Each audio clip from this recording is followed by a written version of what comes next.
یک سوال دیگر شد. سوال این هست که اولین بار قرآن کریم در کجا چاپ شده است؟ البته نوشتن قرآن از زمان رسول خدا صلی الله علیه و سلم بود و در زمان حضرت عثمان رضی الله تعالی عنه یک جایه شد. بعد از اون تا این که این چاپخانه ها برآمدن تا این زمانه قرآن کریم را به دست می نوشتن. اما سوال این است که به طرز چاپ اولین بار کی قرآن کریم و در کجا چاپ شده است؟ حضرت مفتی محمد تقی عثمانی حفظه الله تعالی و شفاه، خداوند شفاش عطا کند، بیمار بودستند، در کتاب مشهورش علوم القرآن، غالبا هم در مقدمه معارف القرآن شاید آمده باشد، چون که مقدمه‌ای که در معارف القرآن نوشته شده است، این مقدمه را پدر بزرگوارش حضرت مفتی محمد شفیع دیوبندی رحمت الله علیه پسرش را وظیفه دار میکند که یک مقدمه برای تفسیر بنویسد.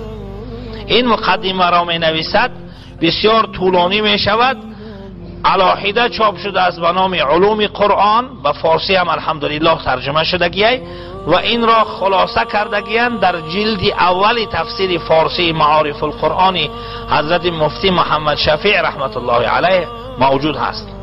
خلاصه در علوم قرآنش حضرت مفتی محمد تقی حفظه الله تعالی می فرمایند که اولین بار قرآن مجید بعد از این که وسایل چاپکنی را اختراع کردن مردم، در شهر هامبورگ یا گامبورگی گرمانیا آلمان سال 1113 هجری، حاضی 1437 36 37 شما 1113 هجری 300 چند سال پیش در اونجا چاپ شدگی و می فرماید که تا حال از همون زمانه یک نسخه اون در دارالکتب المصریه مصر موجود هست.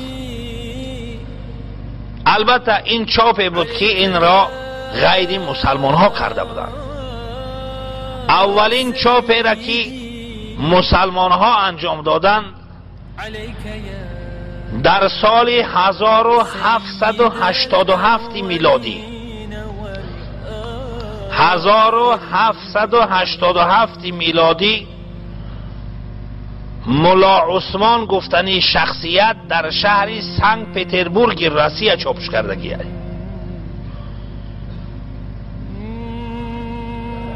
یعنی اولین بار اگر از حساب کافرها بگیریم سال 1113 هجری قمری در آلمان و از جانب مسلمان ها سال 1787 میلادی از طرف مسلمان ها در شهر سنت پترزبورگ روسیه چاپ شدگی است.